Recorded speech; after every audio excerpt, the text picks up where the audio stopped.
The purpose of calling all of you here today is to take stock of our national spectrum strategies and policies and begin to chart a course to a more comprehensive national spectrum strategy. To do that, we've brought together representatives of many of the key spectrum policymaking bodies, particularly the White House, as well as the Federal Communications Commission. During this morning's session, we will hear from them as well as the federal agencies, as well as industry representatives. And that will be a very wide-ranging panel discussion. So hopefully you'll look forward to that. However, first, I want to give the floor to my boss, the NTIA Administrator and Assistant Secretary for Communications and Information, Mr. Redl, to introduce our first speaker. So please.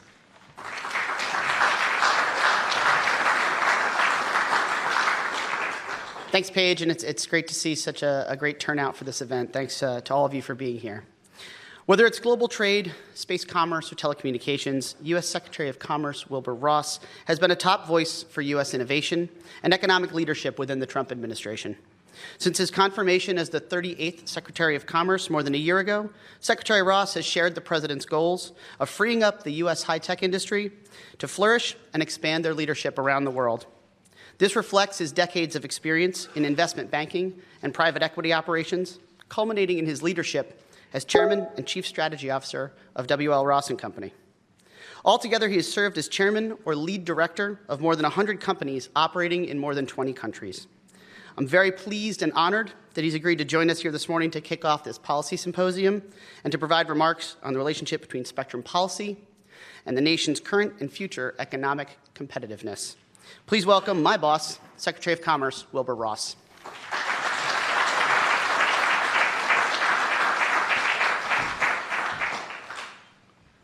Thank you, David, for that nice introduction. I'm glad to be in front of a very friendly audience. That doesn't happen quite so often in Washington these days. So I thank all of you for attending this first Spectrum Policy Symposium. And I thanks also to these panelists and speakers for your commitment to advancing our high-tech industries like telecommunications and commercialization of space. The United States leads the world in these industries, and the Commerce Department is committed to fortifying that leadership. The U.S. wireless industry supports more than 4.7 million jobs in America and contributes almost $500 billion, $475 billion annually to the economy. But we cannot be complacent. While the United States leads the world in 4G wireless technology, China and South Korea are both working very hard to position themselves to dominate the next generation 5G. China is shaping up to be the world's biggest 5G market by 2022, and the Chinese government has targeted 5G to develop its indigenous industry and dominate global export markets. But as you know from the recent publicity around ZTE, they do not have themselves all the technology they need to pull this off. It's estimated that 5G could create up to 3 million jobs in America and generate $500 billion a year in economic growth. That'd be a 2.5% increase in our entire gross domestic product.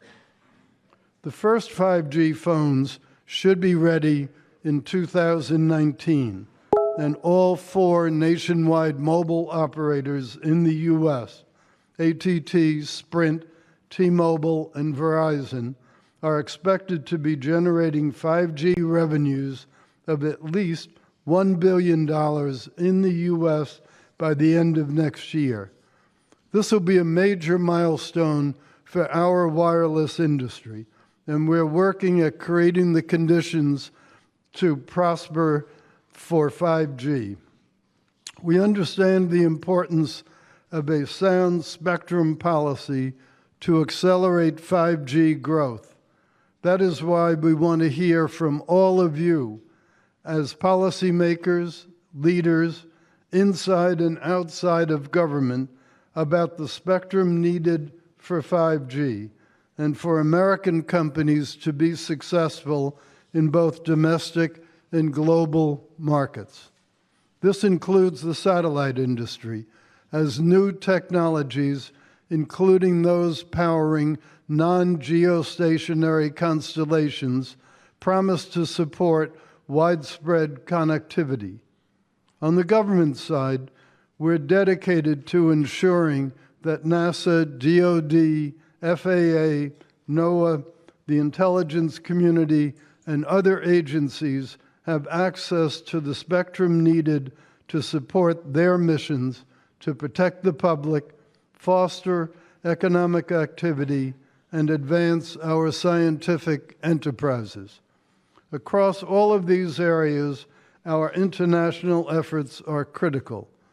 The Commerce Department engages actively in the international forums that determine global spectrum allocations, set technical standards, and develop new technologies.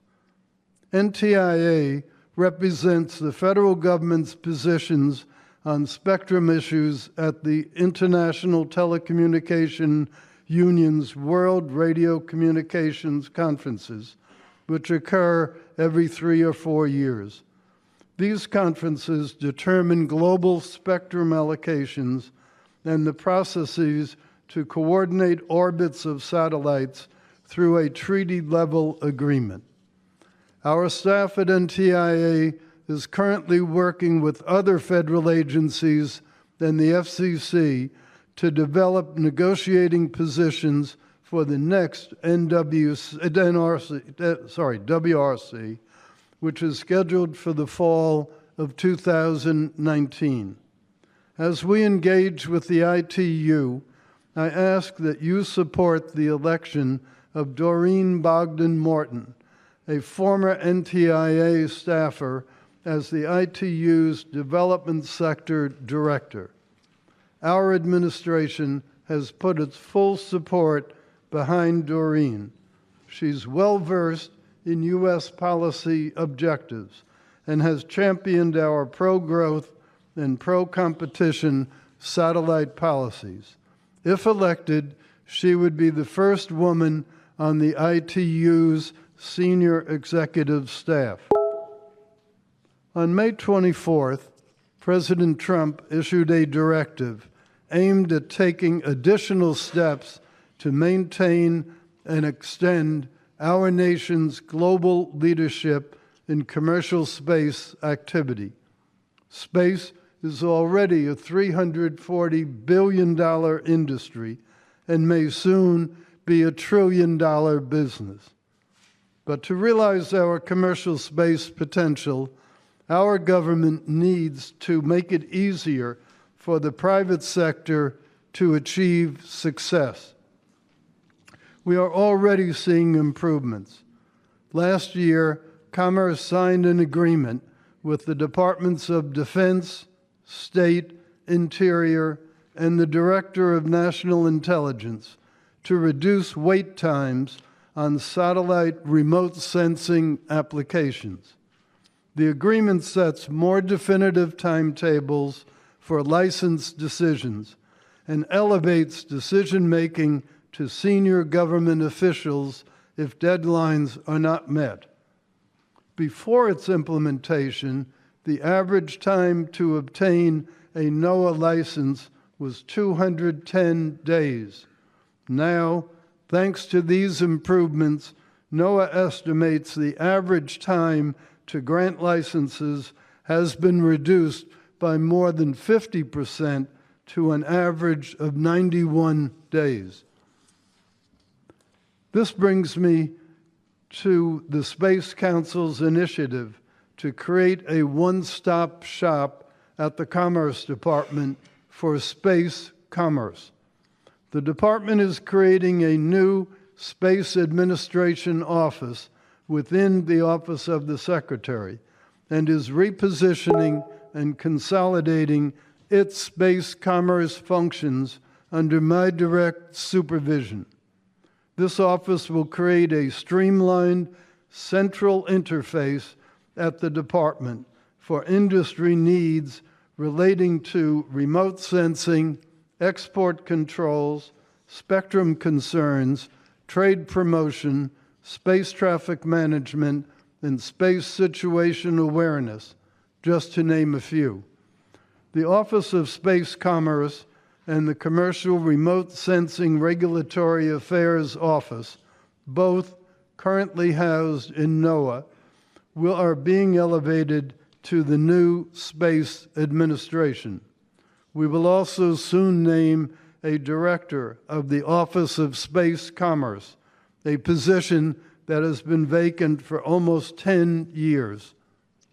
Our ultimate objective is to provide the space commerce industry with a single place within the federal government to address the majority of its needs.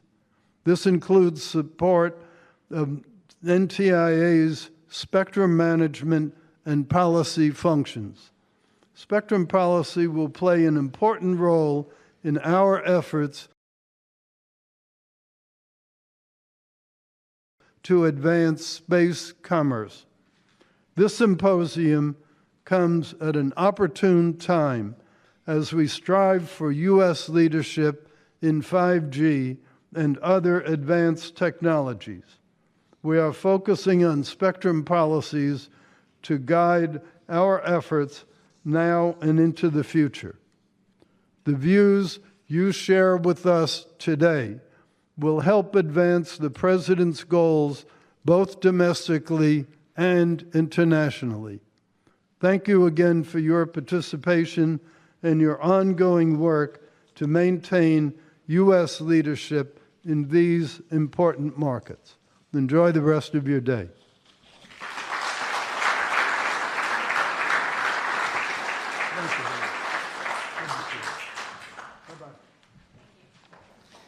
Thank you very much, Mr. Secretary, for those remarks and for your continued leadership in the area of spectrum policy.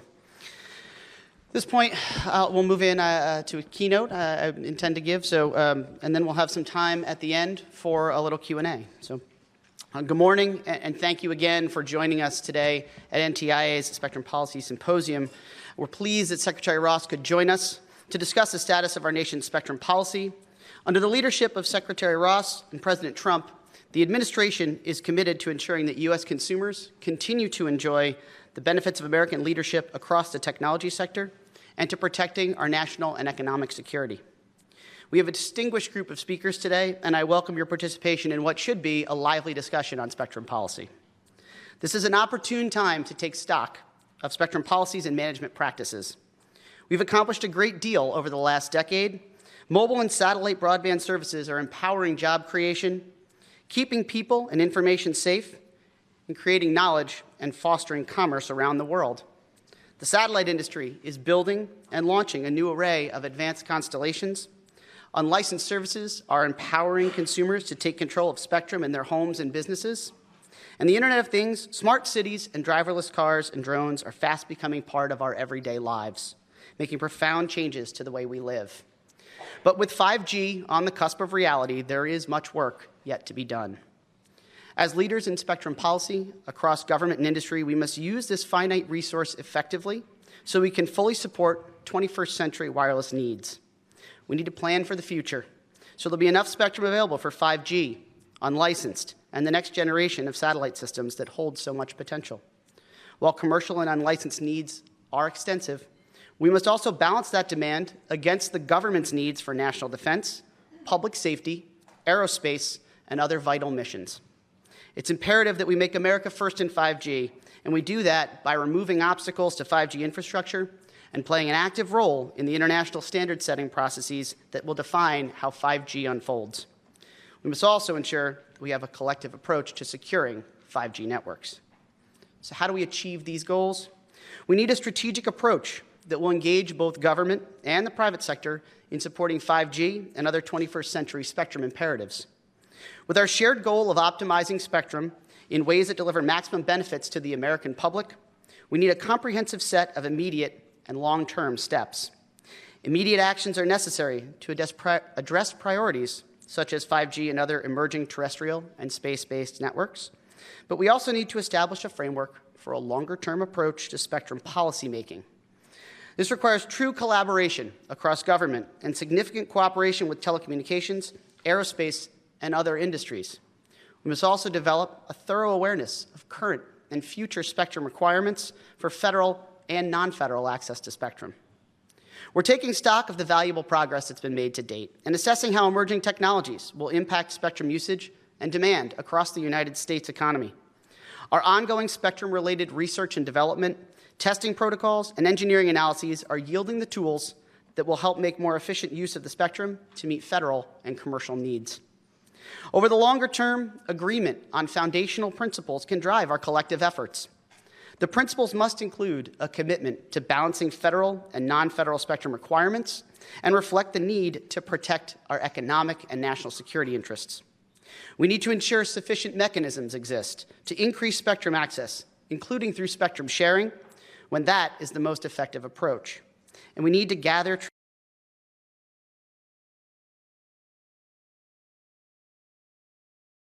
we need greater transparency of spectrum use and should promote increased collaboration between federal and non-federal stakeholders, including creative public-private partnerships. Our strategy must rely on a flexible spectrum management regulatory model to include standards and enforcement mechanisms that encourage spectrum efficiency and effectiveness. We also need to leverage spectrum research, development, testing, and engineering processes to elevate and deploy advanced spectrum sharing tools, dual-use technologies, and innovative ways to access these spectrum resources. We need to make meaningful progress toward establishing secure, enterprise-level spectrum management tools to help us both identify areas for greater spectrum efficiency and to manage the coordination of shared spectrum access. A foundation is in place today to make progress towards these objectives. NTIA enjoys close cooperation and collaboration with major stakeholders in the spectrum policy environment, whether they be Congress, the White House, the FCC, the federal agencies that use spectrum, and our commercial and non-federal partners. As the electromagnetic spectrum gets more and more congested, what we have known for a long time is more true than ever. We can only move forward when standing together. Through a cooperative approach, we can build a successful long-term spectrum strategy that balances all of these disparate needs. To get there, we'll leverage and build on existing initiatives. NTIA is continuing to work with all spectrum stakeholders on current and legacy activities that are helping us to align with future spectrum requirements. We've come a long way already from the way we have traditionally allocated and assigned permissions for access to spectrum. Historically, we've taken a somewhat zero-sum approach. You take spectrum from one use, and federal agency use is always the first target, and give it to another. But that changed when we reached the end of the era of easy and painless spectrum relocation. And let's be clear, that era is over. We discovered that in many of the most constrained spectrum bands, it's too time-consuming and too expensive to simply evict a user or set of users from bands they've used and counted on for years or even decades. There's often too much sunk investment in equipment with lengthy life cycles and significant redesign costs. This is particularly true for satellites and radar systems with their long development times and even longer operational lives. Now we're looking for new ways to share spectrum among incumbents and new users. This is rarely problem-free, even when technically possible. But with new and dynamic access techniques and technologies, sharing continues to offer a lot of promise. NTIA continues to work with the FCC to develop sharing and repurposing approaches across low, medium, and high spectrum band ranges. One of the most innovative approaches involves the 3.5 gigahertz Citizens Broadband Radio Service, the CBRS spectrum. This is a really exciting time as we get closer to the CBRS spectrum being made available because 3.5 affords an excellent mix of capacity and coverage capabilities. The FCC's flexible licensing framework may also open the door to a variety of business models for putting this prime spectrum to use and for potentially allowing non-traditional players to take advantage of this opportunity. Progress continues on the technical aspects of this spectrum sharing arrangement that are key to rolling out CBRS while protecting incumbent operations in the band. NTIA in particular, through our Office of Spectrum Management and our Institute for Telecommunications Sciences, continue to work very closely with the FCC, the Department of Defense, and the industry to make this band a success. This collaboration includes regular engagement with the Wireless Innovation Forum to complete the standards and the certification framework for the Spectrum Access System and the environmental sensing capability that will work together to control CBRS devices in the field. The WinForum standard defines the parameters for protection of federal radar systems, and WinForum recently delivered the certification software that ITS is reviewing and validating. Assuming all goes well, over the 60-day review period, we could move to SAS certification testing in the near future, which I know many of you are very much looking forward to. We'll also have ESC compliance testing to take care of. The combination of the SAS, the ESCs, and dynamic protection areas is a complicated sharing framework. DPAs will replace static exclusion zones that principally cover coastal areas in order to protect shipborne radars, as well as protect other federal equities such as radio quiet zones, including the ITS-managed Table Mountain in Colorado. Instead of the initial large coastal exclusion zones that were planned and appeared necessary to protect Navy radars, we've moved towards DPAs enabled by these systems and their complex technologies. This will maximize the commercial potential of the band while not losing the assurance that incumbent military radar systems will be protected. This is truly the kind of spectrum win-win we've all been looking for. The 3.5 gigahertz sharing model also demonstrates a means of introducing more dynamic sharing while protecting sensitive information regarding federal systems and operations, largely through the use and introduction of the ESCs. NTIA's efforts to make spectrum available for commercial use, however, go well beyond 3.5. For example, we're working with the Department of Defense to evaluate whether a neighboring band, 3450 to 3550 megahertz, could support the introduction of commercial wireless services without harming current federal operations. Higher up in the spectrum chart, NTIA is supporting efforts to make spectrum available in the millimeter wave range, above 24 gigahertz, or as FCC calls it, the spectrum frontiers. Spectrum frontiers bands are a key focus for 5G. Due to the technical characteristics of the band, the propagation distances are generally very short. On the other hand, because a lot of spectrum can be made available, large channel blocks will support applications requiring wide channels, such as very high-resolution video. To put simply, if you've ever been frustrated by your ability to download a large video file onto your iPad or other tablet, 5G is going to help speed that up. Fixed deployments are coming first, including home broadband access options, but mobile is most certainly on the table. These bands also will be useful for the aggregation of 5G and Internet of Things traffic. NTIA has worked closely with the FCC on the agenda item the Commission adopted last Thursday that moves additional Spectrum Frontiers bands closer to availability and proposes additional study of how we can best accommodate current and future federal operations in a number of these bands. And the U.S. government isn't stopping there. The FCC is also looking at spectrum above 95 gigahertz in its Spectrum Horizons proceeding. For low band, the Spectrum Pipeline Act requires NTIA to identify for auction 30 megahertz of spectrum below 3 gigahertz by 2022, and to identify an additional 100 megahertz beyond that. As part of this effort, NTIA, OMB, and the FCC have been evaluating pipeline plans submitted by federal agencies. 2 have been approved and funded, one for 1300 to 1350, and the other for 1675 to 1680. These efforts demonstrate that with the FCC and other federal partners, we continue to respond rapidly to meet market demand for spectrum. Still, with 5G on the way, we share the sense of urgency that many of you feel. Congress also demonstrated its sense of purpose and urgency on spectrum policy very recently with the passage of Mobile Now as part of Ray Baum's Act, which was signed into law as part of the budget deal. Mobile Now includes a provision directing NTIA to research incentives for federal agencies to relinquish or share spectrum. And it also requires a study of bidirectional sharing, which could allow federal agencies to share non-federal bands. Meanwhile, the President's budget for fiscal year 19 includes a proposal to authorize NTIA to administer federal leases of spectrum to non-federal users. This is still very much a proposal at this point, and many details need to be sorted out, but it has great potential. The idea here is to add as many tools to the toolkit as possible to make sure we are making the most of our valuable spectrum resources. NTIA also has an important role to play in ensuring that U.S. spectrum policy supports the President's goals for commercial space activity, as Secretary Ross noted in his remarks. As outlined in the President's Space Policy Directive issued last month, NTIA will be supporting the development of a Department of Commerce and White House report on how spectrum policy can further U.S. leadership in space commerce. Our agency also plays a pivotal role in international spectrum policymaking, principally through its coordination of federal agency participation and participation in ITU meetings, particularly the World Radio Communication Conference mentioned by Secretary Ross.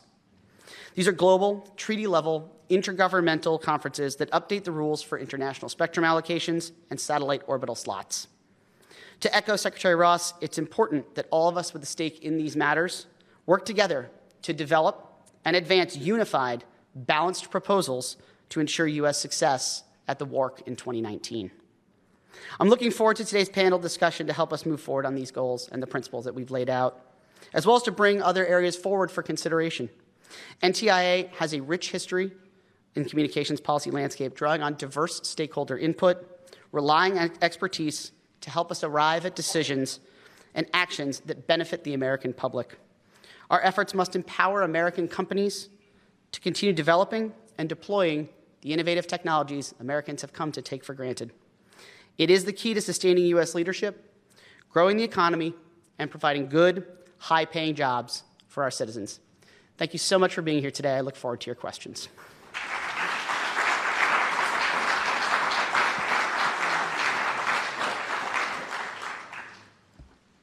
If anyone has any questions, please raise your hand. We have a couple of people with microphones. We can come around and give you the mic. Oh, and please state your name and your organization you're affiliated with, even though we all know you.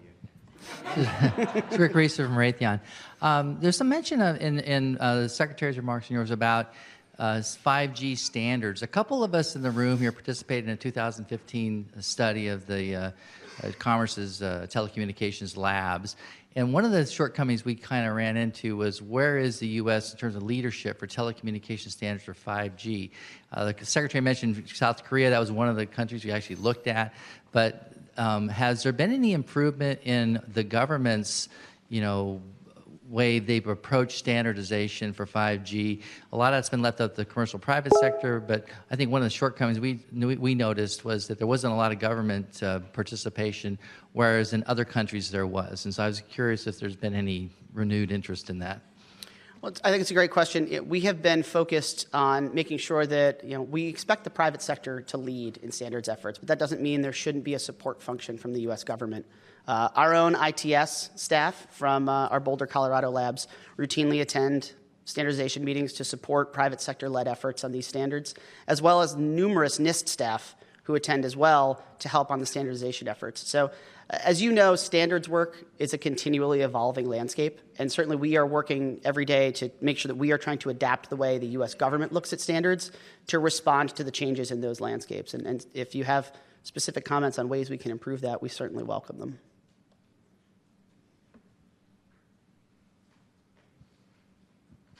Howard Busker, Communications Daily. It's a nice-sized crowd here, but I understand they expect bigger numbers for the CAPS rally, but we won't draw any comparisons in our stories. There's a CAPS rally today? So I wanted to ask you, the Obama administration put a lot of focus on spectrum and sharing in particular. As you now more than, now as deep into the administration as we are now, what would you say are the biggest differentiators between the Trump administration policy and what was the Obama administration policy? Well, seeing as Kelsey Guyselman is right in front of me, I believe her name tag's right here, I will let Kelsey have a little more commentary during the panel discussion on sort of where we're headed from the White House's perspective. But at NTIA, we continue to focus on making sure that we are taking, and it's become cliche, but an all-of-the-above approach. This is why we're looking at leasing, and the President's budget approaches the idea of leasing. We want to make sure that we have every tool in our toolkit to make sure that we are making sure that we're using effective and efficient spectrum policies to not only bring more commercial spectrum to market, but also to protect the government incumbents. And I think that's what's changed most, is that every iteration we take of bringing more spectrum from federal use to non-federal use makes the federal use challenge more difficult. Every time we make one of these reallocations, we're being asked to do more with less, or at a minimum, the same with less. And so it's a continually evolving standard. We certainly are focused on sharing. The Mobile Now Act made clear that we should be looking at bidirectional sharing issues and that we should be looking at incentives for federal spectrum use. But in terms of finding ways to put forth what the Trump administration's policy is, I'll let Kelsey talk a little more about that on the next panel. You're welcome.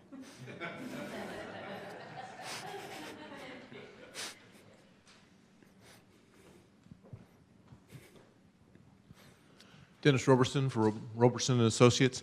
One of the challenges that we face in the United States is that we control only a very limited amount of the infrastructure that creates the 5G and other key elements of our communications infrastructure. What's the perspective on that lack of control when only a few of the layers of the stack do we actually have U.S. leadership in? Obviously in deployment we've done well, but in the actual infrastructure we don't have that leadership. Be interested in your comments. Well, from our perspective, I think Secretary Ross touched on that a little bit in his remarks, and I certainly don't want to get out in front of my boss. But in some ways, some things have changed, and in some ways, some things haven't changed since 4G. We continue to press to make sure that we're making the most of the equipment that we have, and that equipment is put to use to meet our 5G needs. But we are trying to strengthen each segment of the U.S. economy when it comes to 5G, and that means strengthening everyone in each piece of the stack. We all recognize that there are challenges, and they're playing out in the media. This is not surprising to anyone. I don't think anyone has all the answers, but that doesn't mean we're not working hard to try and solve them.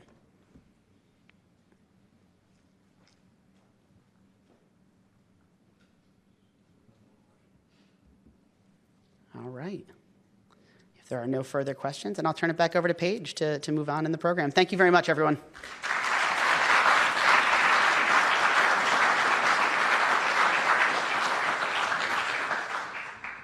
So we are running very early. I would ask, let's take a 5-minute break, and then we'll reconvene. We'll have the panel set up, and we'll kick off the panel discussion. Thank you. Folks, we're going to go ahead and get started again. If you could take your seats.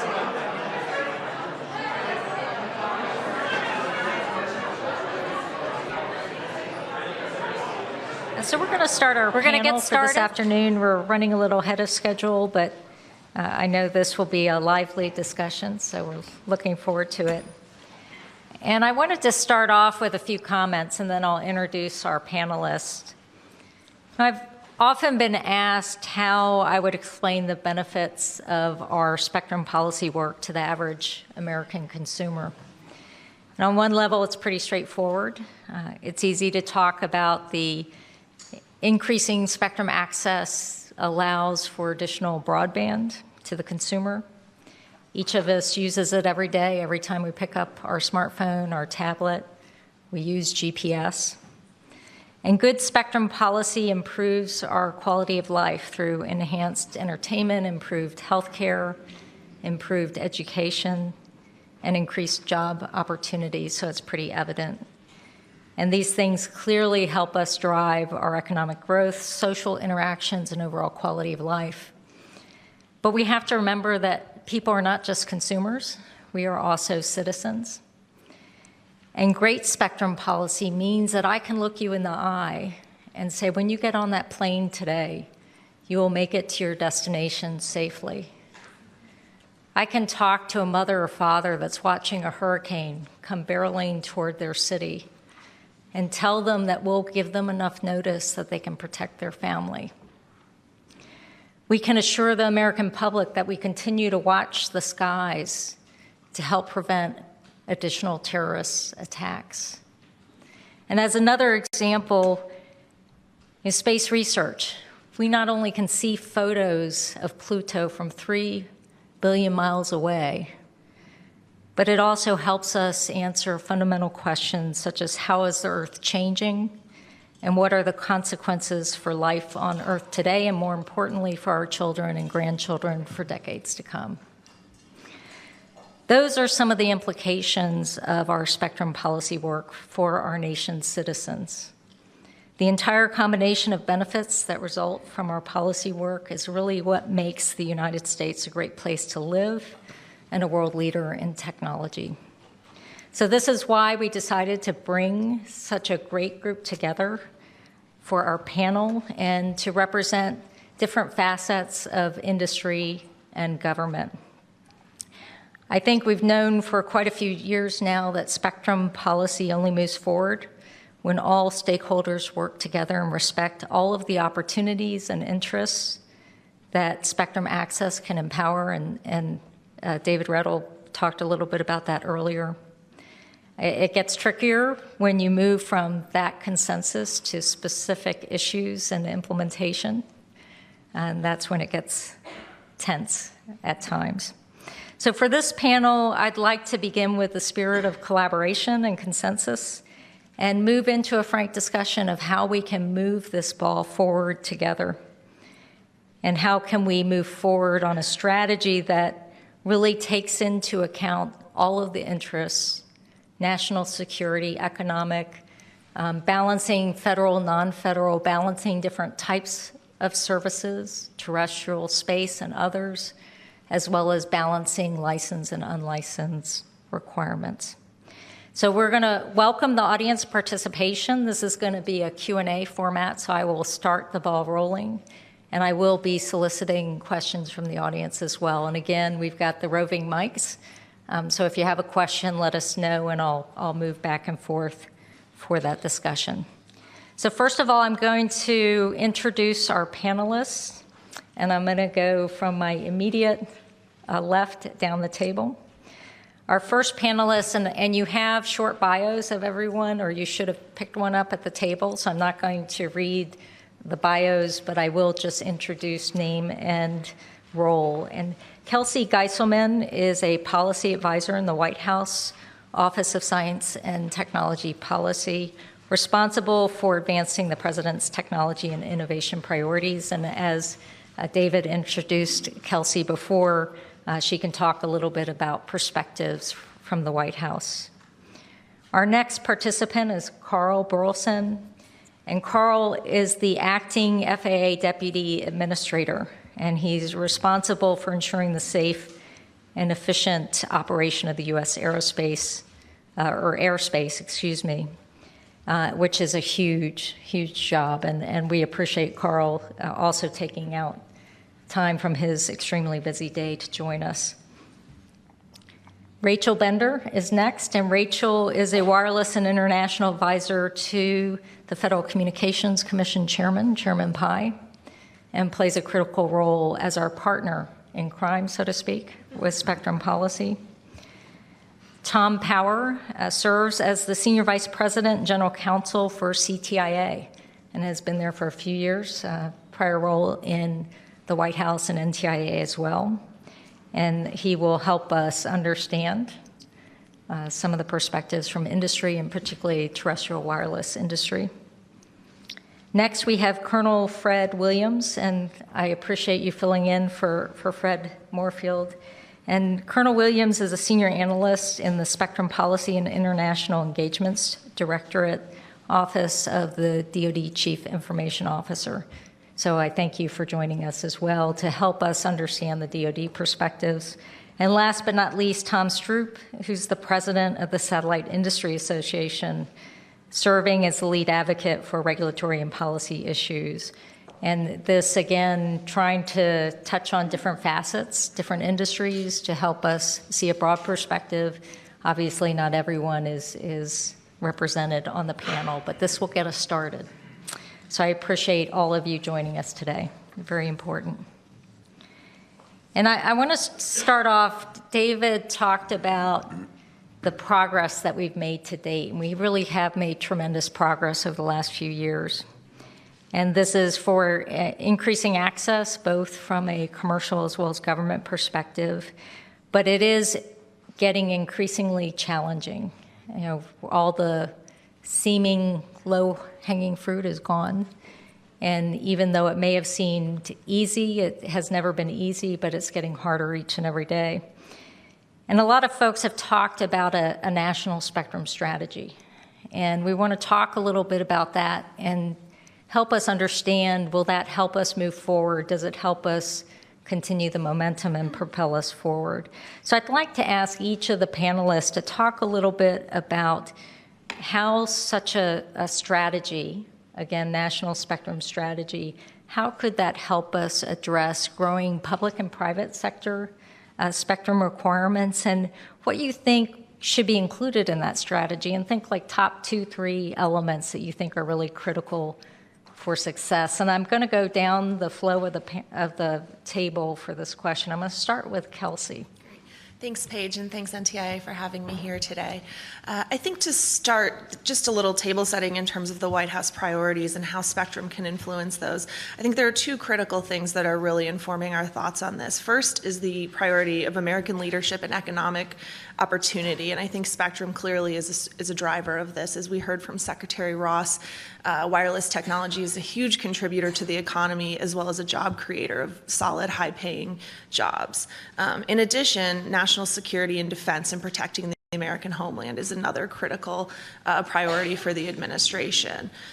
In OSTP, we're focused on enabling emerging technologies and allowing these new innovative opportunities to really flourish and for Americans to take advantage of these new opportunities, everything from drones and autonomous vehicles, smart cities IoT, 5G, rural connectivity, space exploration. All of these activities are going to rely on spectrum.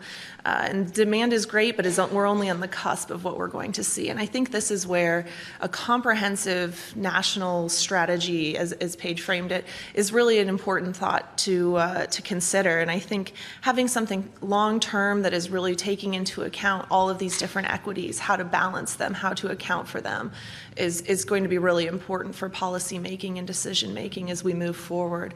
I think, as was pointed out earlier today, it's not a zero-sum game, and so I don't want this to be approached as taking from one group to give to another or vice versa, but rather a way that we can all work together to really maximize our use and the efficiencies, the new technologies that are available, different opportunities for taking advantage of new systems, and really taking a look at what's out there to make sure that our spectrum policy is thinking long-term, it's sustainable, it's looking at an all-of-the-above approach, as was said earlier, so taking into account all of the current demands, but also things that we may see down the road.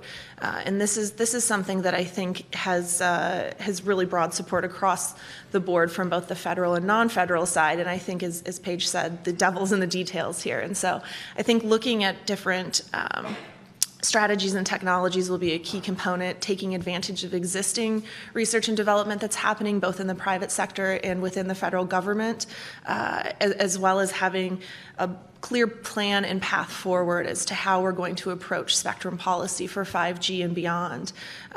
Obviously, much of the focus has been on 5G, but I think that this is just the beginning of a conversation of where we're headed next with next generation wireless networks. And so I think that those are really some key components to any successful spectrum conversation. Thank you. And Carl, from your perspective. What she said. Again, from an FAA standpoint, again, we have a smaller role in this, but I'd say one thing, just to take a lesson from what we've tried to manage in the modernization of the air traffic system, is it's critical to bring the diverse parties together to try to figure out exactly what you're going to focus on, what are the priorities, and how you're going to achieve them sequentially. We've made a big effort. We laid out a concept of operations, but again, part of it was it took a number of years to get buy-in from a variety of stakeholders who all have very different needs and desires. And so part of it is it's a little messy, but I do think you have to take a lot of time up front to try to lay out those policies. And then to get a buy-in and with regular consultation, whoever that group of stakeholders are. Again, that's going to be really important in the process. At least we found that in aviation. I do think a couple other things. Certainly what we've learned in the sensor effort, one of the critical things is having the right incentives for federal agencies. And if you're going to explore trying to vacate, you have to actually have some money to do it where it's not a zero-sum game taking out of different agencies' hide. So again, I think that's going to be important going forward to think about that. And then I think public-private partnerships, again, coming back to what we've done in aviation, there really has to be this thinking through of how do we work with the private sector to best accomplish the particular mission that we're involved in, which, and again, in terms of what this administration is trying to achieve in spectrum is going to be important.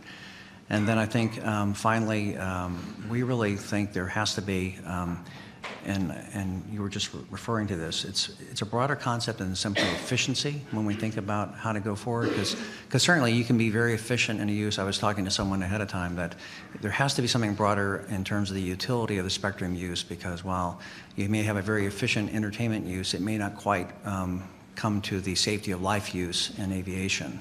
And again, I think everyone in this room wants to ensure that, again, when they get on that plane, you're really worried about your bag not showing up or a delay and not the safety of that flight. So again, I think thinking through that broader definition of what are we trying to accomplish rather than just the simple efficiency concept.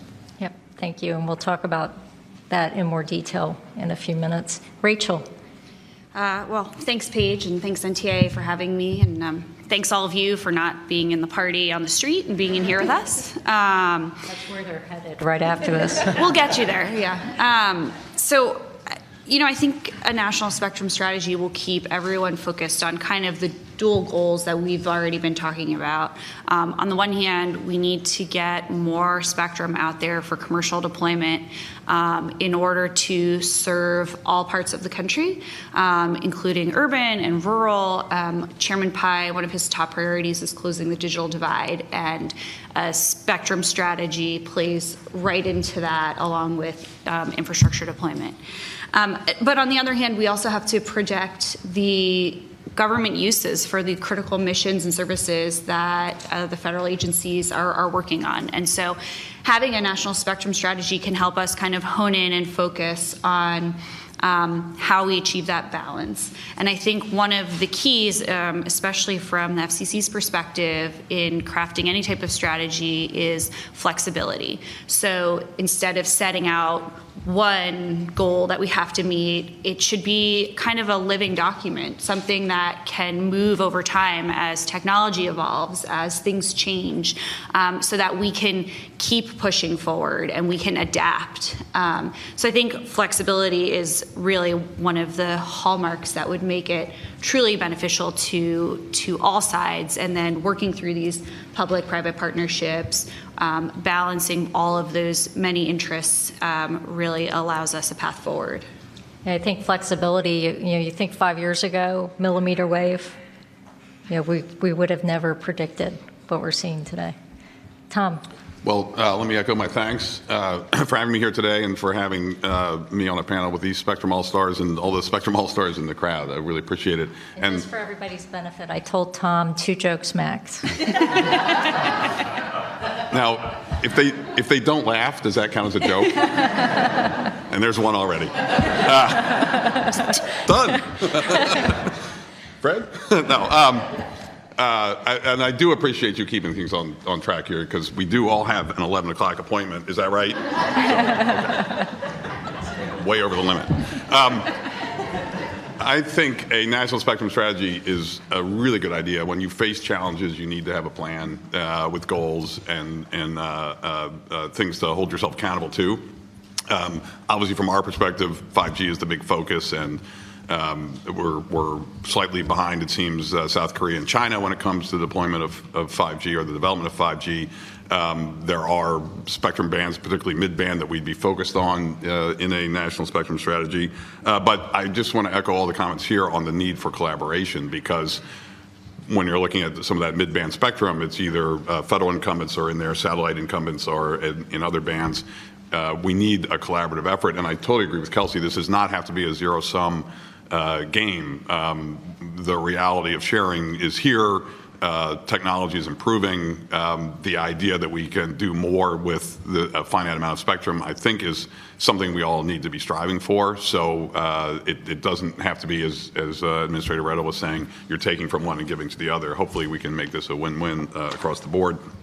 And I would just emphasize that to the extent NTIA is leading that effort, bringing folks in, as Carl said at the beginning, that we we need that collaboration, not just in the implementation, but in the design of a strategy. So that would be my main recommendation.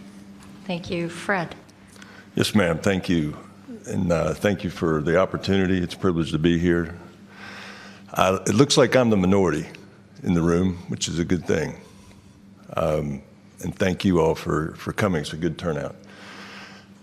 We applaud the idea of getting after a national strategy in the DoD. We do a lot of strategy and we do a lot of planning. This would be recognizing a Herculean lift. If my colleagues have talked about objectives, goals, what are we after? You know, in the military, we call it ends, means, and ways. And the ends are, what are we trying to do? And if you look across the landscape of these stakeholders, we have certainly shared interests, but we have very dissimilar missions, and that makes our objectives very tough to attain. But just going through the process is worthy. Just hearing the colleagues today, we also have shared things that we could do, and I think, though, we have to be very honest. We've done this before. It's not precedence in this country that we've tried to do this before, and it always turns into, not to slight anyone, but you know, DoD is going to do their thing because we have to. FCC and the nation, as well as everyone, should appreciate their independence. You know, so it kind of turns into who you're representing, who are your stakeholders, and it gets to be a tough pull. We've got to get past it. And I do think by going through that, diagnosing the ends, then you can learn a lot about each other. And I think if you really look at what's going on, we're going to need to learn a lot about each other, interagency and across that line of federal, non-federal. From our perspective, the very commercial technologies that are being fielded and making society great and changing the way our quality of life, they're also proliferating across the globe, and the very same technologies are being used to wage war. And not just against DoD, it's coming back into our businesses through cyber and all kinds of other instruments. And so we see in the DoD something that we call flexible access, flexible growth. We look to use those technologies that are being created, and I think that kind of summed up Mr. Redl's speech. Flexible access, flexible growth for everyone. So when you go after a strategy, that has got to be one of the targets. And we've got to get past thinking about things in terms of primacy, co-primacy. We've got to stop thinking about things in terms of exclusivity. And we've got to start thinking about, no kidding, getting after sharing, getting into test, prove, trust these machine-to-machines, still have enforcement. And ma'am, to be honest, looking at your agenda and the categories of things that you wanted to talk about, those are all good topics to throw out to the interagency and the non-federal folks as a starting point for developing those ends to a strategy. Your strategy will then become basically the ways that connect your resources to those ends, and that's a big problem. How do you run mandates out of NTIA that tells AT&T or the Air Force or the Navy what they're supposed to go do? That's going to require leadership, that's going to require advocacy, it's going to require buy-in, and it's going to require great collaboration. Yep. And I think key to that, as many have said, it's ensuring that we educate one another and understand the missions, the motivators, the end that we're trying to achieve collectively, and balancing that in some way. Tom, can I ask you to wrap up this particular discussion? Yeah, Paige, I also appreciate the opportunity to be here. And you've heard some of these elements before, but I think that the three key elements need to encompass balance, certainty, and flexibility. Certainly, there are multiple stakeholders, many of which are represented in the program here today. Others are not. But ensuring that not one group, whether it's government or commercial, has undue influence or impact on the decision-making process is important. The next, certainty is especially important to our industry. Given the long lead time from identification to allocation of spectrum, the design testing for those of us that operate in space under conditions that terrestrial providers do not necessarily have to address. And then given the cost of deployment, putting our assets in space, there's an expectation that they'll have at least 15 years of serviceable utility to be able to recover that investment. So certainty is certainly important. And then flexibility, you've heard that from some of the other speakers. Technology evolves so quickly, even discussions about 5G have evolved, at least from my perspective, considerably over the last few years. The initial discussions seem to be deployment within the millimeter wave frequency bands. There seems to be an understanding that it's going to take more than that, and certainly as we've heard today, it has evolved to an understanding and acceptance that the satellite industry is going to play a key role in the deployment of 5G. So I think that flexibility in terms of any spectrum policy is extremely important. I think even if you think about those three elements, balance, certainty, and flexibility, there's tension just among those principles. So that's, again, a balancing act for us in how we address all of those in an effective way. And I wanted to ask both Carl and Fred, I know FAA has done a lot of planning and looking at what you're doing strategically from a spectrum standpoint. And again, Fred, the DoD has had a spectrum strategy in place for quite some time and is re-looking at that. I'd like to ask each of you to talk a little bit about any lessons learned that can inform us as we move forward at a national level. Carl, can I start with you? Sure. So again, I think first and foremost, so that what Paige was talking about, the sensor program, if you don't know about it, so it's a spectrum efficient national surveillance radar initiative that we began several years ago. And I have to confess, the reason we initially did it was based on a study to say, how do we ensure protection of the spectrum we have? Is it actually, could we actually surrender part of it and still continue to safely accomplish our mission? So again, it was really motivated by our safety concerns because of what we saw was a growing demand for you. And we wanted to make sure we could articulate that if we needed to. And then in the process of doing the study, then we found out we actually had some ability to release it. Now, one of the things, a couple of things we've learned through this whole process, I mentioned this earlier, having the right incentives for federal agencies and having that upfront money to actually explore some options has been absolutely essential, because as we've worked with our other partners here, it hasn't been, well, you've got to spend this and you've got to spend this, and we're not taking it out of budget. So it has really been an ability to explore the engineering and the R&D of this in a much more quick pace and a much more effective pace.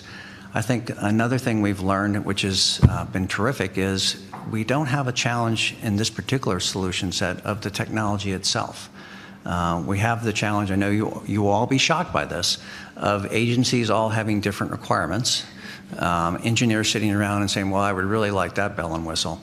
So that has been, again, a really interesting discussion, but the good news is it wasn't the technology. We have technology solutions out there. I think another thing that we have learned is have a different discussion about sharing. Everyone here is talking about different users sharing spectrum. In our case, we've actually seen there's an ability to share platforms. So again, you may be able to free spectrum because, at least in our case of FAA, DoD, DHS, and NOAA, we have the ability to develop a common platform to accomplish multiple missions within a set of spectrum that then allows us to free up other spectrum. So as you talk about sharing, don't just think about how do we share spectrum, but how do we share common platforms? And certainly it's a bit easier among common agencies. I will say people often forget the back end, but the acquisition side is a real challenge. Now, the good news is FAA has had some acquisition reform, which hopefully will help us a bit, but we're really having to push the envelope even there. And I will also say that having a time constraint is a wonderful thing. Because again, if we don't have the time constraint, then again, you can imagine all the different engineering studies that would go on. So having that constraint that we have to make a decision and we have to be confident that decision by the time of a particular time in order to allow the auction really is a godsend. And then finally, the one thing it is really helping us is we are able to look at this with a clean sheet of paper. So we have 600 plus radars in the United States today. Now, again, these are created over multiple decades. And again, in some places, in one city, we have 3 radars. Do we need 3 radars there? Probably not. So it's giving us a chance to completely rethink how would we place these radars, or how would we place this new technology in a different way to meet the needs of today. And so again, having this kind of ability has actually been tremendously helpful, I think, to all the agencies as we're trying to cope not with the mission that was developed back in the 50s, but the mission we're facing now in the 21st century. So all these things, I think, have been real helpful to us as we've gone through the sensor program. Thanks, Carl. Fred, from a DoD standpoint. Yes, ma'am. Thank you. So let me just put a little context. The reason we decided to get our head around a DoD spectrum strategy back in the 2010, 2011, 2012 timeframe was a confluence of a few things. Certainly, the President Obama 2010 500 megahertz memo, but our enemy matters. They get a vote. So we're always assessing threats. We're a threat-based organization, and we don't like to be threatened. We don't like people to even be close to us. And we had already started talking about what our present-day secretary is speaking to today about strategic atrophy. And that is we had near-peer competitors of the past, and we've been working counterinsurgency and jihad terrorism for quite a while now, 2 to 3 decades. And so that's allowed us to shift resources and priorities to the existing mission, and well, our near-peer competitors, i.e. Russia and China, have caught up. So that was informing us. But I was fortunate enough to be in the right place at the right time. I was in the room, the director of CAPE, a few undersecretaries of defense, and they huddled up and they talked about this, and they went after a DoD spectrum strategy. It's unprecedented. And some of the challenges are strategies inherently hard.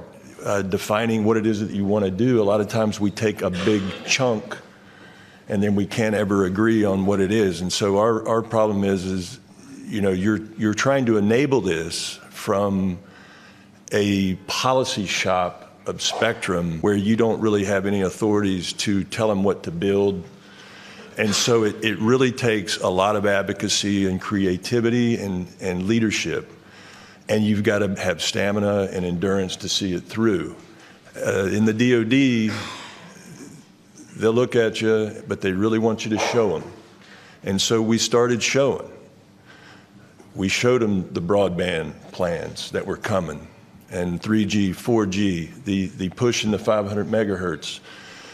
We were seeing things, again, in the threat arenas that were causing us to think about electronic protection, electronic support, electronic attack a little harder. We were thinking about joint electromagnetic spectrum operations, which is our military's executing those missions downrange. And so that confluence in combination allowed us to get after it. And you know, whittling down everything that you want to do into nice, tight ends is a tough thing to do. And it's going to be tough with the interagency. Add the industry to that, and it's almost, you know, counterproductive. But it doesn't have to be. Like I said, we will use commercial technology where it makes sense to. We have to. The enemy's there. We have to. But other challenges are resourcing. So first of all, trying to get buy-in from the secretary level. The Secretary of Defense signed out our strategy document. That's a big deal. That means you have got the Joint Staff and the services lined up, and you've got a big part of what we now call OUSD, Engineering and Research, formerly AT&L. That's where we develop capabilities. That is a big deal. The resources are the tougher piece because once your strategy becomes stepping stones to those ends and you have to resource it. And that has to be sustained and you have to be committed to it, which inevitably you're going to develop a roadmap and action plan, and someone's going to have to go do those things to achieve those objectives. Very quickly, we're going to have to expedite SDS systems that are flexible to access a variety of spectrum because we have to. The other things we looked at were huge gaps in the tools that we have given these airmen, soldiers, Marines to do the job at the tactical and operational levels. We wanted to put more emphasis into this machine-to-machine and cognitive and get the humans out of the loop. And then, of course, all those things will have implications on your regulatory and policy reforms. Thank you, Fred. So several of you mentioned we need to understand the end state. What are we really trying to achieve if we go down the path of a national spectrum strategy? And I'd like to peel that back a little bit. We've talked, and I apologize for those that are not in the 5G arena, but we've talked a lot about 5G, obviously a U.S. priority, and most of the time it might be give us as much as you can, as quickly as you can, but that doesn't necessarily help us shape an effective strategy moving forward. We continue to look at, I'll say, pipelines for both government and commercial uses. So I'd like to ask Kelsey, Tom Power, and Rachael to talk a little bit about what is that end state, particularly related to 5G or other emerging terrestrial wireless services, and how does that look in terms of developing a strategy? Kelsey? Thanks, Paige. In terms of 5G, I think there are really sort of 4 different buckets that I'm thinking about to retain an American leadership in the wireless space. And so first is obviously strong, sustainable spectrum policy like we've been discussing. I think the second piece of that is having smart infrastructure policy. Given the network architecture of 5G networks, it's going to be even more important that we have policies in place that are going to do things like streamline the permitting process, leverage existing assets, make sure that pricing is rational, that processes are predictable, that the whole deployment sort of end state is going to be something that can be achieved quickly, and that the costs and timeframes associated with deployment don't become prohibitive to deploying 5G quickly. I think the third piece of that is related, but that's the investment side of the equation. Private sector investment has obviously already been tremendous in terms of 5G, but I think through efforts like the tax reform, deregulation, encouraging investment through a whole host of different both legislative and policy priorities. I think all of these are going to be critical to make sure that we have American companies investing and have the kind of deployment that we need to see. And then I think the final element that's really important to think about with 5G is the security component. The President's national security strategy in December specifically highlighted the importance of a secure 5G network. This is obviously a major concern as we have more ubiquitous connectivity, particularly looking at people's homes and the opportunities for vulnerabilities and for access and manipulation of those devices. I think it's really important that we be thinking about security from the very beginning and baking that into the devices, into the networks, into the applications, so that we can ensure that while consumers are able to benefit from these new and exciting developments, that we're still protecting consumers and our network, our businesses, our federal agencies, et cetera. And so I think that's a really important concern that we're all thinking about. And I think that highlights a key is spectrum policy or spectrum strategy. We can't do it in isolation. So it's going to touch a lot of other components that we need to take into account, understand how it might affect the strategy, but we need to look at it holistically. Rachel. Yeah, so Paige, I think what you said, that it doesn't have to be everything all at once, is important. We just had our third report and order and third FMPRM on Spectrum Frontiers, working with the industry and our federal partners over the past several years. But that's because it doesn't have to be everything we teed up is now ready to go. It's how can we move forward on these bands that are now becoming more important to the commercial side, or setting up coordination mechanisms for sharing with our federal partners. And so we have tried to take an incremental approach at the FCC to make sure we're getting each of those bands right as we go along, instead of trying to push everything through all at once. And I think what Tom said earlier about 5G evolving so much and how we think about it is really true as well. It's not just the high bands anymore. And so we're working on, getting the 600 megahertz band cleared for 5G and mid-band. You all have come to see me about some mid-band proceeding in the past few weeks, at least one or two of them. So 3.5, 3.7, 2.5, which you can count as low or high, mid, depending on where you sit. And so we're trying to look at that more comprehensively. And I think another part of the 5G strategy has to be satellite, and how satellite is going to be part of that going forward as well. And so at the FCC, we're trying to make sure we are streamlining processes for getting satellite services out there and approving new NGSO, market access and licensing grants. And even from tweaking some of our rules so that more satellite operators could participate in our CAF2 reverse auction that's coming up this summer. So I think all of these things put together are part of the package, as was pointed out, on making sure we continue to lead in 5G. I think the other big priority for the FCC is infrastructure. Infrastructure deployment, streamlining those barriers like Kelsey was talking about. We have our wireline and wireless proceedings going on now that we've taken, again, some incremental steps on pieces of that, and there's definitely more to come. So I think we have a lot of work to do, but we've also gotten a lot done, and if we continue to all work together, it will kind of evolve, we'll all evolve together. Thank you. Tom. I think Kelsey's 4 buckets make a lot of sense. On infrastructure, and as Rachael just said, infrastructure is obviously a key piece of this.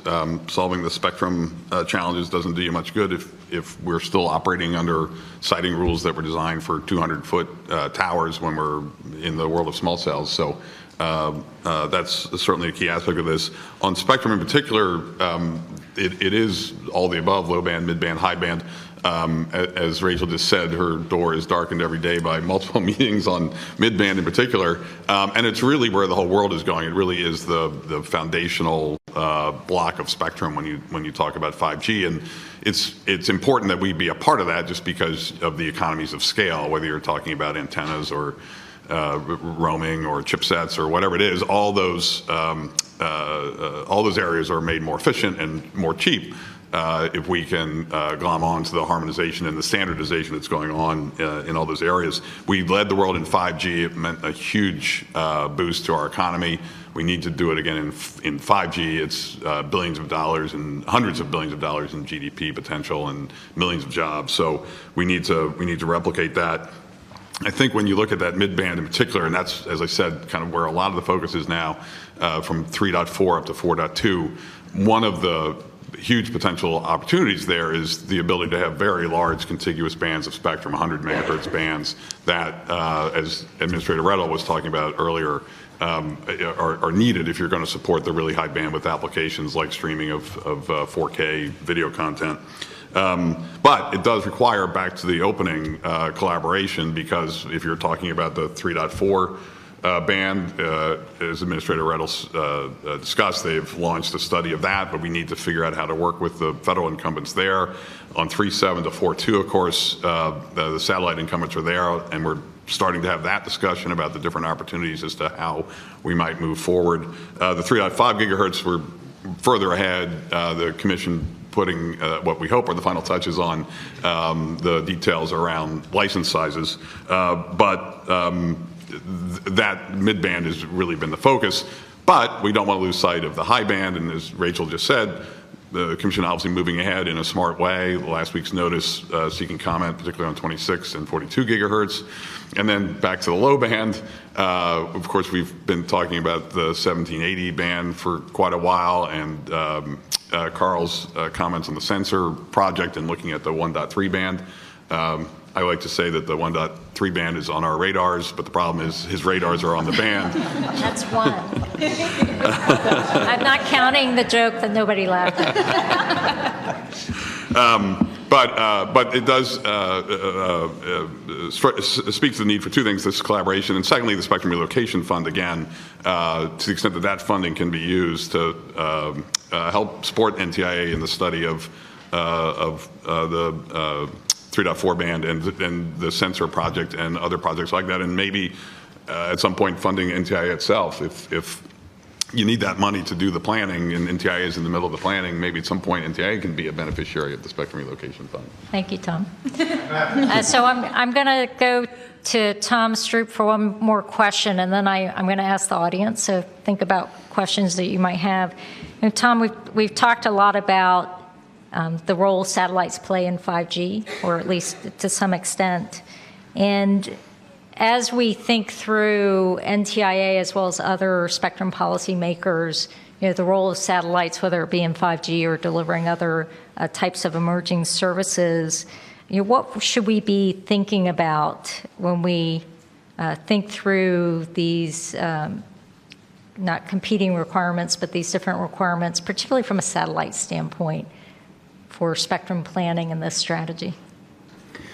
Well, certainly the multiplicity of services that are provided by the satellite industry today is something that I'd request that you consider, but also the role of the industry going forward. And so a question that we get a lot is, what is the role of satellite in 5G? And there was a report that came out of Europe recently that put it very succinctly. There were 4 categories that were identified, and the first is communications on the move. Planes, trains, automobiles, ships. Very good example for all of you who have flown recently and seen the upgrade in quality of internet access as airlines have transitioned from terrestrial-based systems to taking advantage of the spot beam high throughput capability of satellites. The same thing is true with respect to automobiles. Toyota announced that they are particularly interested in the ability of the satellite industry to download software to their cars, because 60% of their automobiles are sold into markets that don't have 3G service. So I think that that's a perfect example of the applications of satellite technology for some of the use cases that have been identified for 5G services. The next is a hybrid multiplay, or service to homes and small offices. The distribution would be via satellite and then distributed via Wi-Fi or small cells within those buildings. The other 2 are more traditional applications, trunking and head-end feeds, backhaul and towers. Given the sheer number of sites that are going to have to be deployed for terrestrial 5G services, I don't think that there's going to be any kind of opportunity for fiber to serve all of those. I think satellite will provide a significant role in deployment of those systems. So there are other use cases that have been identified for 5G, IoT, direct-to-consumer applications, but I think that the 4 categories that I identify encompass those. And so I think that those are particularly striking examples of how the industry, the satellite industry, will play a role in 5G services. So I would urge you to consider that going forward, and as noted, the multiplicity of services that the satellite industry is already providing. Can you expand just a little bit in terms of the implications, particularly on the spectrum requirements and the policy elements or strategy elements? Yeah, absolutely. So all of these applications require spectrum, and I noted in terms of spectrum policy, there needs to be a balanced approach. And I think that the Commission has been seeking to do that. The Spectrum Frontiers order acknowledged that there is a need for dedicated spectrum for the satellite industry. There are instances where the industry can share. It's been sharing for a long time with fixed terrestrial users amongst itself. The deployment of LEO systems, it was mentioned earlier, they need to share with existing GEO systems. So there are instances where the industry can share, it has shared, but ultimately there is going to be a need for dedicated spectrum, and I'd ask that that be taken into consideration. Thank you, Tom. So I'd like to see if anybody from the audience has a question. Bo? Oh, yeah. One over here, and then we'll... Thank you. My name is Toby. I'm from Policy Tracker, which is a newsletter about spectrum. David Redl mentioned leasing, and I was wondering if the panel had any views of how we can make that work, if there's some incentives that could be put into place to make that work. And I have another question as well, which comes from my own naivety about how spectrum policy works here, which is about who would be holding the pen on a spectrum strategy, and if that's the right person. Did you hear all these questions? Shall we repeat them? So leasing, can I ask for, well, I'll ask if anybody, Rachael or others, if we look at the opportunity, and I'll repeat what Mr. Redl was talking about, there in the 19 budget, there is a proposal for NTIA to gain authority to potentially lease federal spectrum to non-federal users as a tool in our toolbox, and to perhaps be able to take better leverage of spectrum that may be underutilized but still needed in some capacity. And the thought process is a very high-level concept, and we need to figure out how to make it work and how it would make sense for both, and I'll use the word for the certainty that the commercial folks would want, as well as the certainty on the government side that they will, one, get the spectrum back once the lease is up, et cetera. So Rachael, can we start with you? Sure. So I think, as it's already been pointed out, leasing could be another tool in the toolbox, which we can never have too many of. I think as far as how to set that up, I don't think it would be the FCC with the pen to answer your question on a national spectrum strategy or on how leasing would work, but we would, of course, coordinate with our federal partners on the process. And I think the process is probably the more important thing to start out with trying to frame, because each band that federal users may want to share are going to have a unique set of challenges. And so having a roadmap of here's procedurally how we would set up a leasing process is kind of step one. And then from there, once everybody has that roadmap, you can identify, well, then that might make sense in this band over this band, or for these type of users or other type of users. And from there, you kind of then solve for the technical challenges. So it would be a process, but I think the procedural posture would be important to lay out first, and then you can solve for the math of how we share. Fred, did you want to chime in? For someone to advocate bidirectional sharing, we need flexible sharing, flexible growth.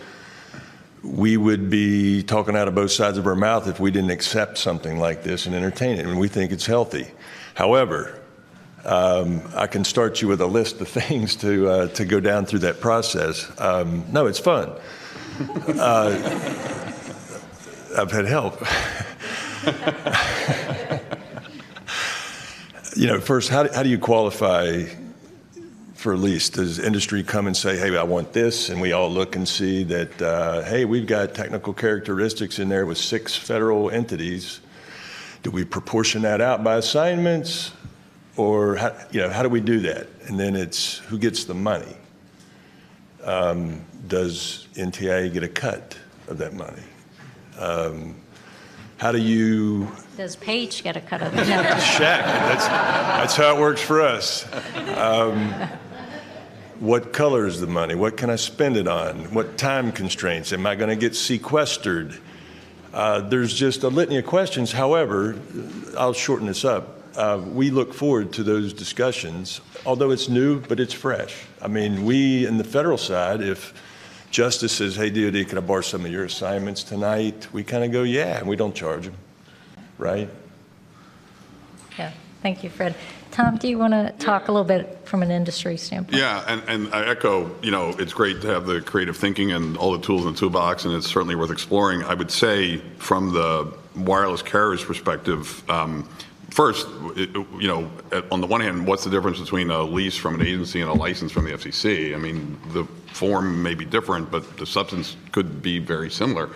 But if you look back at the substance of FCC licenses, I think a couple of the characteristics that made 4G so successful and that generated $300 billion in investment over the last 10 years from the wireless carriers, and that's not auction revenues, that's just CapEx. Two things. One is 10-year licenses, and the second is expectancy of renewal. Those are key drivers to have the certainty to do the investment and to do the build out. So if you carried that over into the leasing world, that would be great, but I could imagine Fred or Carl is thinking, well, gee, it's still kind of my spectrum, and maybe I don't want 10-year licenses or renewal expectancies, and that is certainly reasonable from their perspective, but it starts to undermine some of the characteristics that made the 4G rollout so successful. But these are things to wrestle with, and as Fred pointed out, federal allocations are often shared between agencies, and so how do you coordinate between them? Where does the money go? Obviously, some goes to Paige, but other than that, and then the question I think was who would have the pen on the national spectrum strategy, and I have a pen. I would be thrilled. That's not an option. That's not okay. It's one of the. I think in general, the national spectrum strategy, as we move forward, it's a collective effort. And so we would be working in partnership, NTIA and FCC, to formulate what that looks like in cooperation with the agencies, the White House, industry, et cetera. So we will have to think through that as we move forward. If I may just make one last comment. Certainly what my distinguished colleague said about, how long do you give this up? What's the value of it? But I just want to point out, if we're thinking that it's the money that would come into DoD is the incentive, it's not really. It's access. And so, hey, I'm willing to work with you and give you some white space in there on a short period of time, but I need something back at somewhere where I may have a need. And I think that's where we're going. We're going to get there. It's just we need to take some steps and start thinking about this. But that's kind of where we're going. That's a good point, Fred. Thank you. And there was another question over here. Thank you, Paige. Bo Backus, NOAA. And a question that I had originally came to mind, and it's all Tom Power's fault, and it's not because of the caps. Collaboration was mentioned. And one of the challenges between working in federal and non-federal entities and trying to develop good spectrum usage is the means by which you do collaboration between the parties. It's been a challenge for a long, long time. And I just wondered what the thoughts would be on ways forward, means of collaboration. Who would like to grab that? Anybody? Fred? I'll take, I'm just going to give you two quick examples what AWS-3 did to us. And with help from OMB, Congress, NTIA, we've done some partnering. We've got a $1.5 billion other transaction authority or authorization that we have gone after the National Spectrum Consortium, which has opened up a broader base of technological innovation to help get after what we're having to do with AW3 assets. So if you think some of these things rolled up to 2025 and we're just doing primitive collaboration. I mean, it's, time, space, frequency, and calls, and where's the hot buzzer or the POC if something breaks. But we're getting after things through this consortium that will help those radios deconflict with those broadcasters. In the place where we compressed, this consortium is we have 27 projects. We were able to get $500 million thanks to, as I said, Congress, OMB, NTIA. We send these projects through the tech panel, just like a transition plan. They get approval, money comes, and these folks go to work We have 27 on contract right now getting after automation at the tactical and operational level, new waveforms, new modulation, test ranges, training ranges. These are collaborative efforts these are companies that weren't in the industrial base. We have universities now working on this, and we just think that is going to be it's a great start. It's unprecedented. We've also partnered with the National Advanced Spectrum Communication Test Network through NTIA and NIST, and we're getting after LTE aggregation and also looking specifically at LTE impacts on AMT and vice versa, because that AMT and air combat training systems are huge problems in the training and test ranges for interference. So those are just a couple of things that we're doing that are brand new in the collaboration world with SRF money that we're very proud of. And we think that as we go through these, right now, there's a couple that have gone through operational test and evaluation and are showing promise. Some are non-spectrum solutions, even. And we're getting ready to tie the AWS-3 side with the research side and do some deep diving on making the research to ops transitions and seeing if we can't bring some of these things out. But those conduits are set up now that we can use for the future to get after any of these type of events for either relocations or sharing. Also, the NASA and DoD, they're doing some things in that 3.5 to 3.6 band with SAS and ESC out there too. So there's a couple with collaboration. I think from a strategy standpoint, we need to frame a more robust and consistent process. Collaboration is going to be key to everything. Fred mentioned some specific examples of new ways of collaborating that have been established. And so those are examples and lessons learned we can draw from. And then we have to create, again, a more robust, consistent process. I would ask, Carl. I think because of the time scale that sensors on and again, what we're trying to do is replace the entire radar infrastructure of the United States. This has required a huge amount of collaboration at the federal level, but also it has required us to have an ongoing, very detailed dialogue with industry about what the capabilities are, and not just a one-off. Oh, here it is. We now have a plan.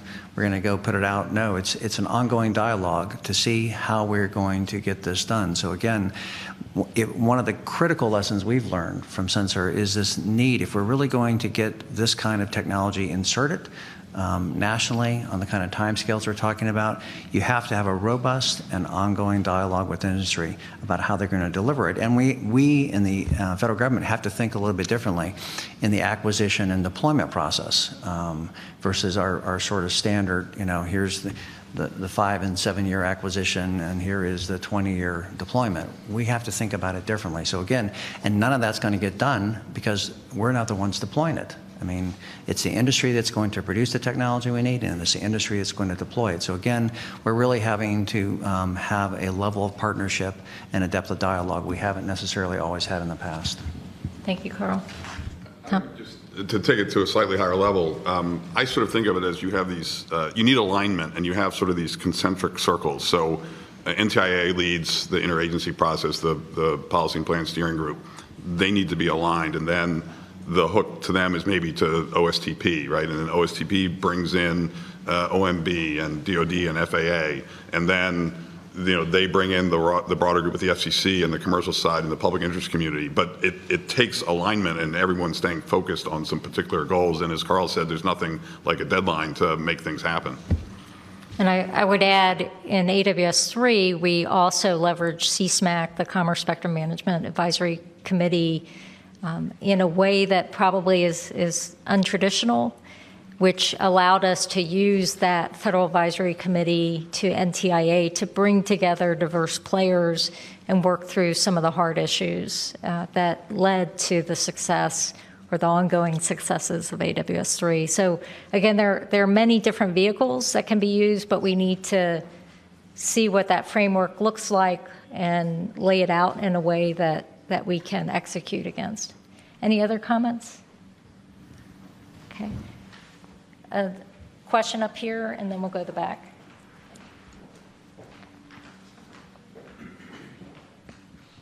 Jennifer Warren, Lockheed Martin. Kind of to build on Carl's point about the level of collaboration, which really goes deep into manufacturing as well, not just the service providers or the users. To what degree do you see kind of expanding, this is for anybody up there, expanding from kind of retrofitting sharing to really looking at sharing by design at the front end of technology development as opposed to kind of mid or tail end? Thank you. Anybody?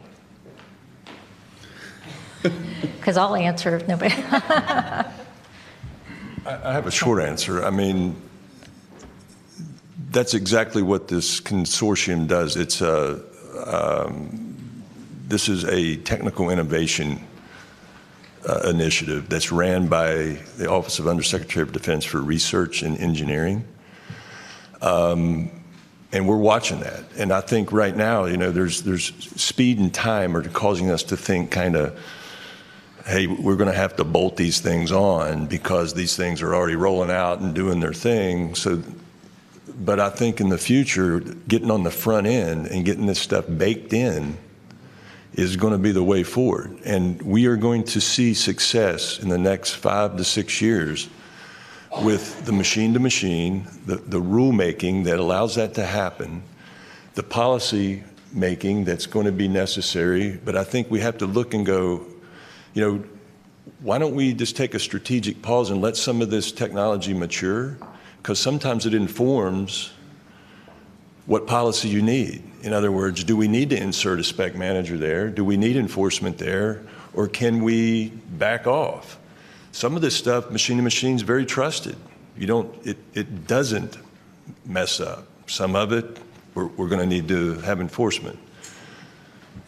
And I think as we look at new technologies, and you think 5G or beyond, and especially for bands that we might be considering that are quote-unquote greenfield, very little use today, it gives us this huge opportunity to work together and look at dual-use technologies and other avenues that can promote better sharing of spectrum as well as sharing of technology, sharing of systems, et cetera.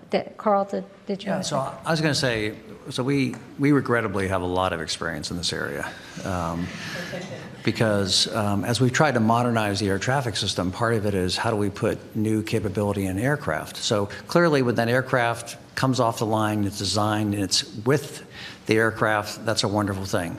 The challenge is you have long-lived assets that operate 30 plus years on the commercial side, and you have general aviation aircraft that date back to World War II operating in the system. And when you say we want to equip you with new avionics, it becomes quite a challenge. So I do think one of the things that we've tried to work through is in different users, how they are going to use the system, about what is the requirements they may need to have in that retrofit question.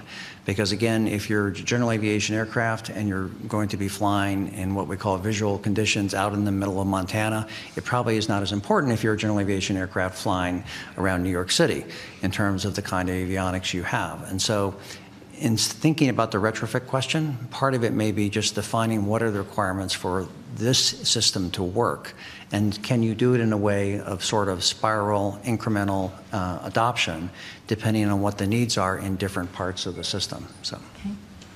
Paige, if I could add, having run a company that develops sensing-based sharing technology, it is far easier to be able to identify the characteristics of a known entity. So it's far easier for new entrants to be able to develop their system, to be able to share with the incumbents, to go back and try and retrofit their system. So I think building to share is definitely a policy that should be examined closely as we move into a greater sharing environment.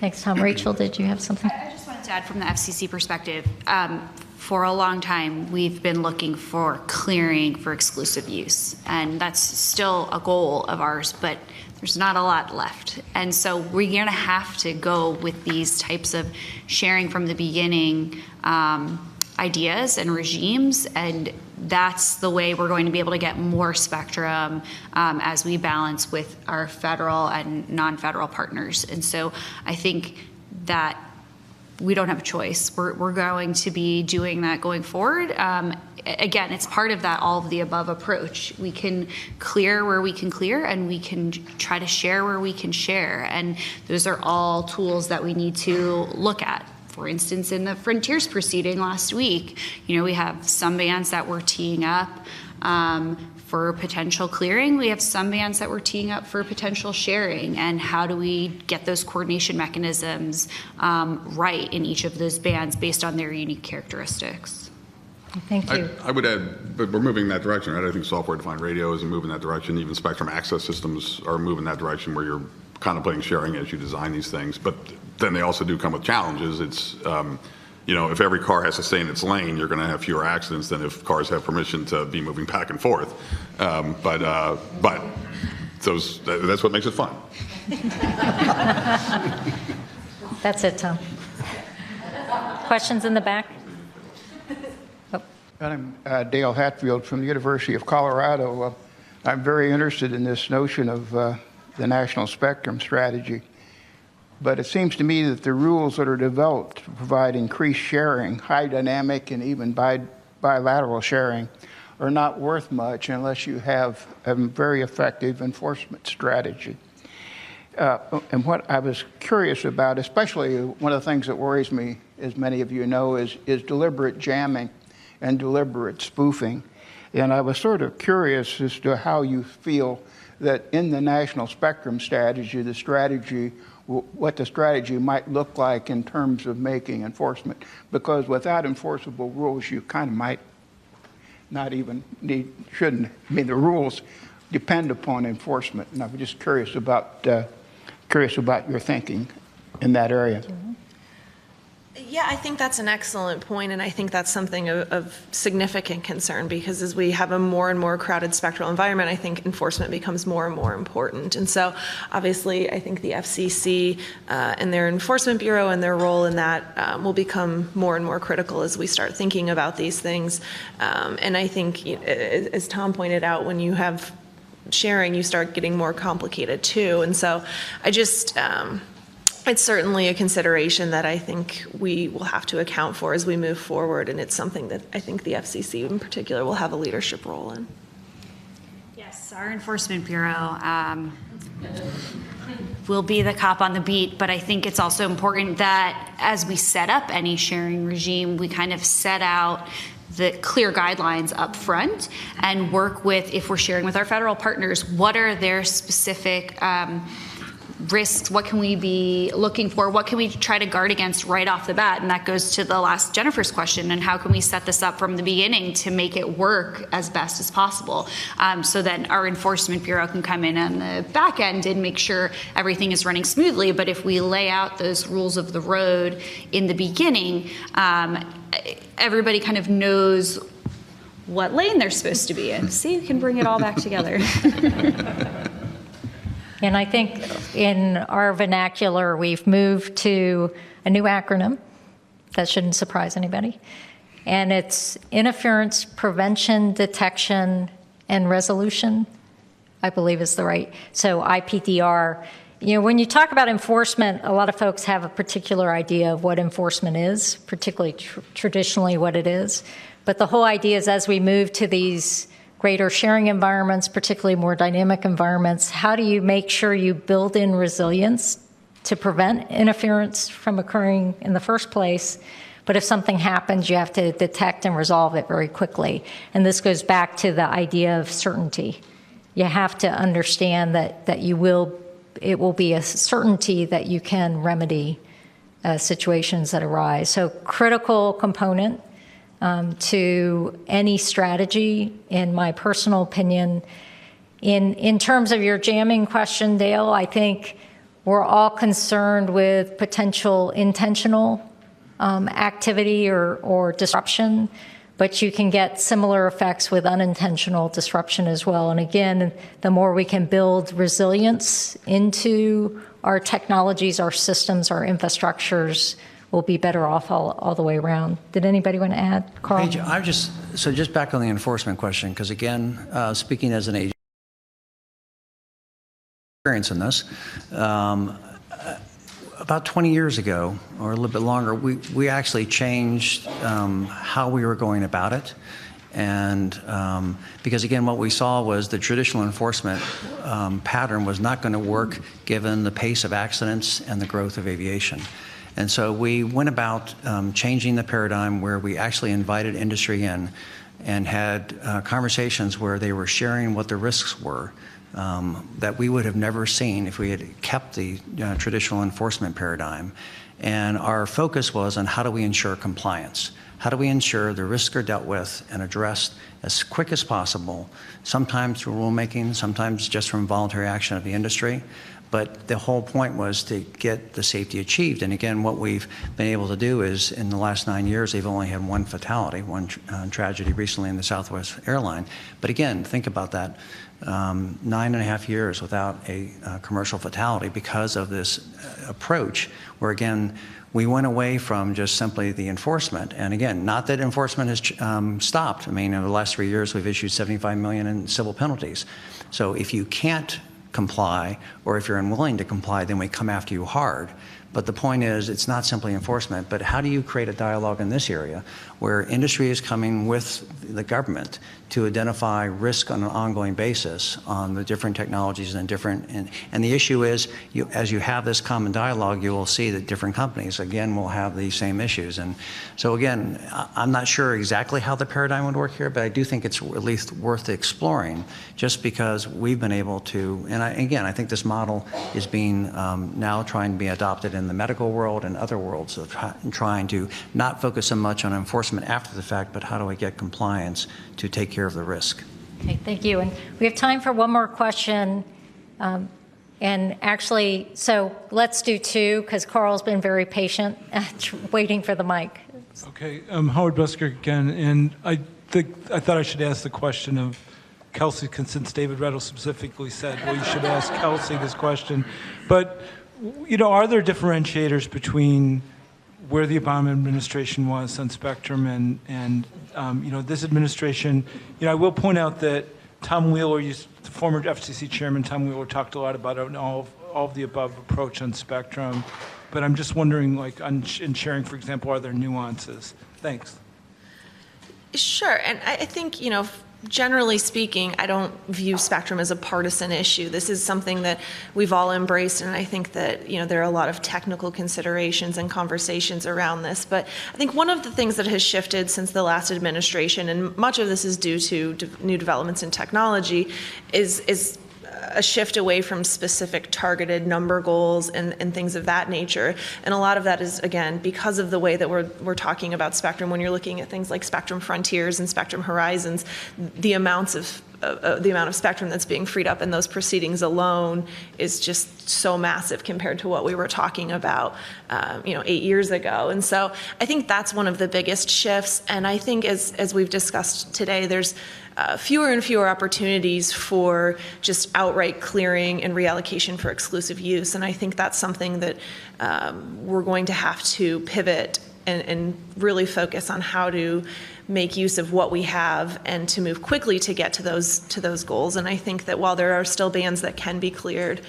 those are going to be both expensive and probably take a significant amount of time. And given just the pace at which we're moving with wireless, it's really important that we act quickly. And in many instances, sharing is going to be the way to get to those goals and use spectrum as quickly as possible. So I think that's probably the biggest difference that I would see. I defer to Tom if he has any additional thoughts, but I think that you know, we're viewing our actions in many ways as building on the work that's been done in previous years, both under the last administration, but in years prior to that as well. So this is an evolutionary process, and it's not about upending or undoing what was done, but rather continuing to evolve and address new and emerging technologies.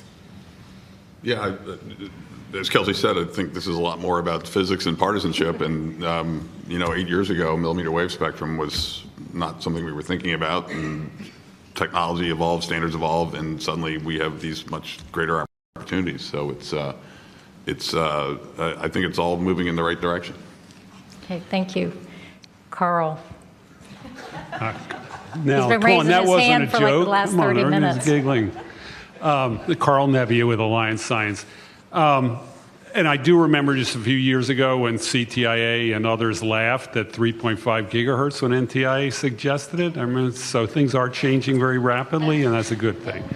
But my question was, in past reallocations, the approach, even for those reallocations that have been willing to leave behind some systems to stay there long term, whether it's satellite systems in 1755, 1780, or the two DoD locations in 1710 to 1755, those reallocations have always been based on the idea that those staying behind were fixed in place, and the wireless industry was essentially granted maximum flexibility to use the rest of the space in terms of technology, various choices, aggregating areas, and so on.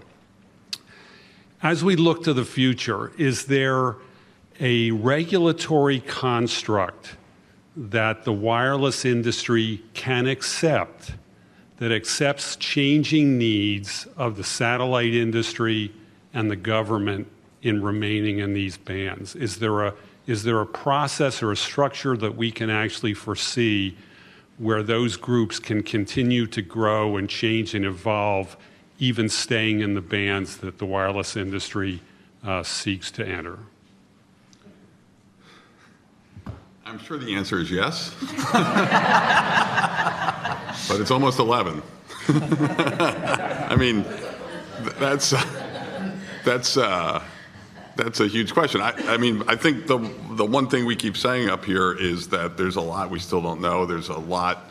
The one thing we do know is that constructs are changing. So, something like that, yes. But I mean, we haven't defined it. We're nowhere close to defining it yet. Fred, did you want to say something? You pulled your mic up. I do. I'm not going to answer it, but I think it's important to a couple examples. Well, I mean, look at what we're learning in 1695 to 1710 right now. We started that with exclusion zones that turned into coordination zones because the service providers brought a technology in. So we accepted that.